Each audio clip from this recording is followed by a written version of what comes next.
Тархины хувьд өнгөрсөн гэж байдаггүй гэвэл та итгэх үү? Сүүлийн үед чи нэг зүйлээс гарахгүй байгаа юм шиг санагддаг уу? Нэг дурсамж, нэг хүн, эсвэл нэг өгүүлбэр. Амьдрал чинь урагшилж байгаа ч гэсэн сэтгэл чинь хаа нэгтээ өнгөрсөн гацчихсан юм шиг бид нар заримдаа мэдэрдэг штеп. Би ч тэрийг мэдэрдэг байсан. Хүмүүр л мэдэрдэг баг. Тэгээ яагаад би ингэж бодоод байд юм бол гэж өөрийгөө айхуу их зэмлдэг байсан л да. Одоо 2015 онд Кембриж их сургуулийн судалгаанд Emotional Memory Loop буюу сэтгэлийн хөдлөлийн давтал гэж нэрлэсэн зүйл байд юм байлээ. Хүний тарих хүчтэй сэтгэл хөдлөлийг эхлээд бичиж авдаг. За юу. Дараа нь төстэй нөхцөл байдал үүсгэхэд тэр мэдрэмжийг дахин мэдрүүлдэг гэсэн үг. Одоо жишээ нь юу гэсэн үг гэхээр би нэг охинд хаяглаа гэж бодъё л та. Тэгмүүдээ дараа нь би эсрэг хүснэнтэй ингээд харилцаа үүсгэлээ гэж бодоход чи ингэж охинд хаягдчихсэн штэ гэдгийг надад дахин ингээд анхааруул сануулж гаргаж ирдэг гэсэн үг л дээ. Тэгэхээр өөрөөр хэлбэл бид нөө өнгөрсөн гацамж тарих маань өнгөрсөн мөчийг дахин амьдруулж байдаг байхгүй юу? Яг хөө тэм жишээ авч ярьж олно гэсэн үг. Одоо айгүй сонирхолтой л доо. Сэтгэл судлаачдын хэлснээр болохоор тарих өнгөрсөн одоо ирээдүг яг тийм тод ялгаж чаддгүй гэж байгаа байхгүй юу? Харвардын сургуулийн нөө судлаач нэг Даниэл Гилберт гэж хүн 2013 онд заяа Time for Fiction гэдэг судалгаанд бид дурсамжаа сангахтаа тухайн үеийн мэдрэмжээ яг одоо мэдэрч байгаа юм шиг сэргээдэг гэж бичсэн байт юм лээ.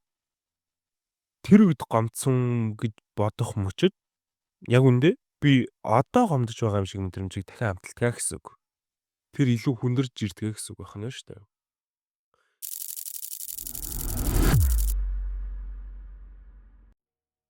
Энэ болохоор нөө тархины хамгаалтын нэг хэлбэр буюу reply system гэж өгдөг. Тархины хувьд энэ бол нэг сургамж авах процесс болоод байгаа ууг нь л тэр дурсамжийг дахин тоглуулж ирээдүйд ижил алдаа гаргахгүй байх гэж нэг оролдож байгаа л гэсэн үг тархины хувьд бол.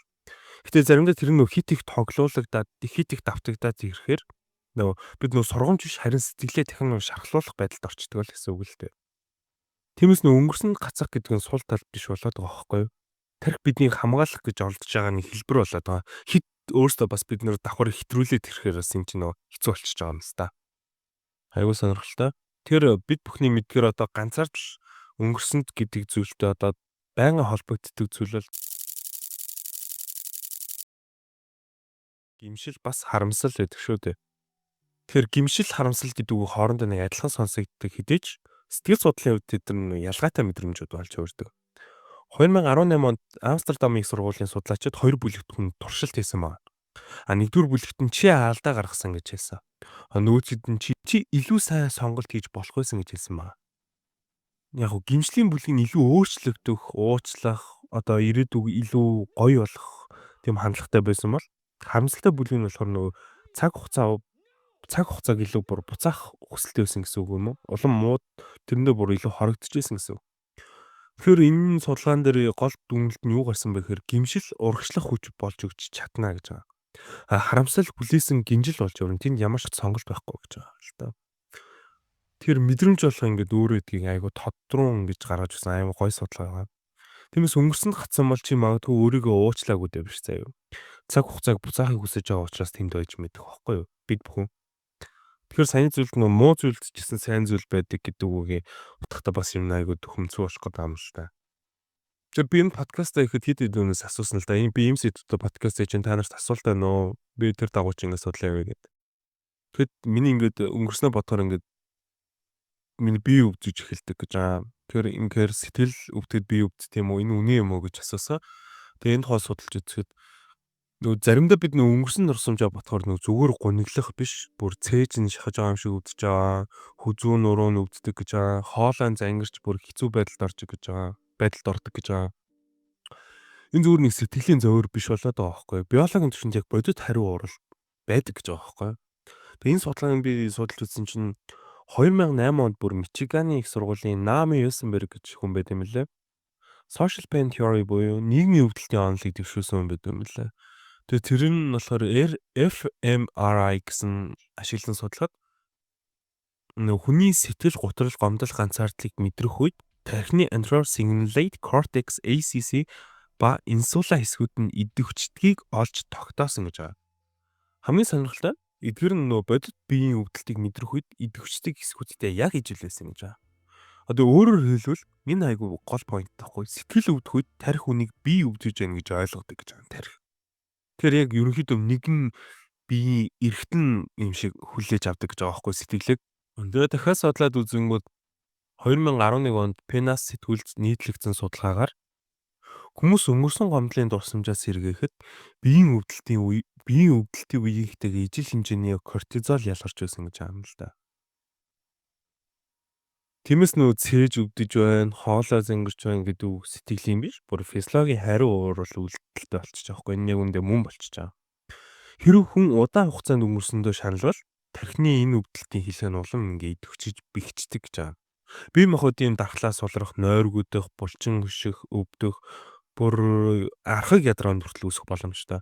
Гэж нөө Harvard-ийн Mental Health гэсэн тийм бүр тусдаа тасаг үт юм лээ. Тэр нь бүр 2019 онд нийтлэл бичиж онцлсан байт юм лээ. Ийм зөөвөртэй гэдгийг.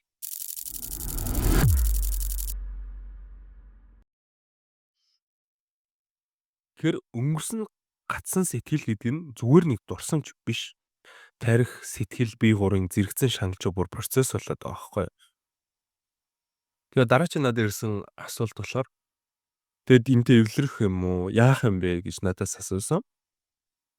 Тэгэхээр би энэ бас юм нэгжлийн бүр хүн төвшин судлаад үзэхэд бол яг бидэнд нөгөө марчи зүгээр наатаа мартуул зүгээр одоо март гэж хүмүүс хэд гэж хэлдэг хүмүүс олон байдаг штеп. Гэж сэтгэл судлаачид эсвээр нь хэлдэг. Март нь бас утга болох нь нэгдгэрэл гэж аам л да. Энэ айгуу гол point нь. Crystal Park бас Susan Folkman-ийн зөвшөөрсөн meaning making theory буюу утга бүтээх онол гэж байдаг. Энэ санааг нь юу н баталцдаг. Хүн амьдралын хүнд туршлагад утга олох мөчид сэтгэл санааны засал ихэлдэгэ гэж үздэг юм лээ. Яагаад надад ийм зүйл тохиолдсон юм бол гэж бос би энэ зүйлээс юу сурсан юм бэ? Юу ойлгосон юм гэж өөрөөсөө асуух мөчид тэр хүнд дурсамжийн жин суларч эхэлдэг гэж байгаа байхгүй. Энэ амар nice бүр. Тэр хүнд бодлын жин суларч эхэлдэг гэж байгаа.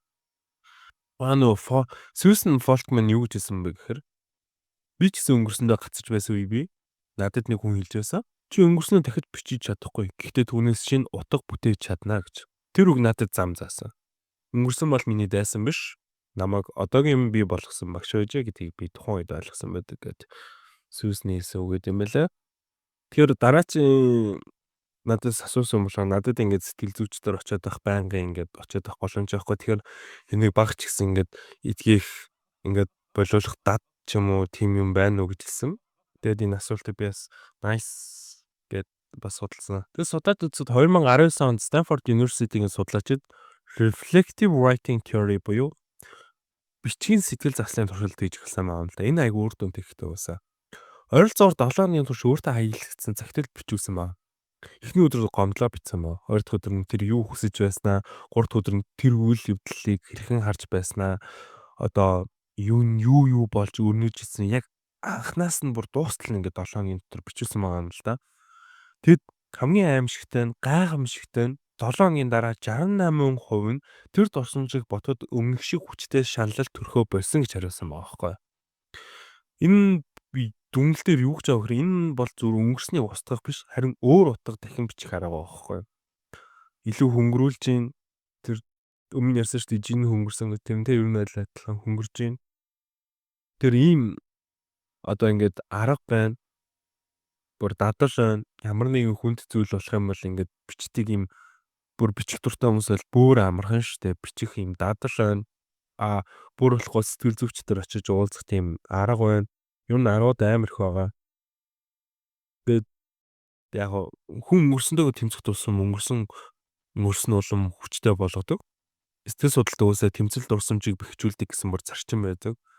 Тиймээс өнгөрсөндөө тэмцэх хэрэггүй зүгээр л түүнийг ойлгох хэрэгтэй. Өөрийгөө уучлах хэрэгтэй. Өнгөрсөн чамайг хязгаарлахгүй, харин ч чамайг ухааруулсан багш байх хэрэгтэй. Ирээдүйд юм алдаа гаргахгүй тулд гэдэг бодолтой байх хэрэгтэй. Өнгөрснийг өөрчилж чадахгүй ч түүнээс илүүгүй гэлийг ирээдүйг бүтээхэн ухаан бидний дотор байсаар л байдаг. Чамдш байгаа. Хэрвээ энэ яриа чи өөрийгөө олсон бол төр зогсоод нэг гүнзгий амсгааваараа. Багчсан өөртөө минут гарангуудаа эхнээс нь бүгдийгөө бодож үзэх хэрэгтэй. Энэ хүртэл сонсон та бүхэнд баярлалаа. Тэгээд анхны дугаар учраас цаашдаа зарим алдаануудад сад явах болохоор та бүхэн хамт байгаарай. Тэгээд лайк comment, subscribe хийгээрэй. Тэгээд дуудахгүй маш сонирхолтой дугаар ойрхон орох учраас та бүхэн ойрхон байгаарай, хонхоо дараарай. Тэгээд дараа уулзъя. Баярлалаа.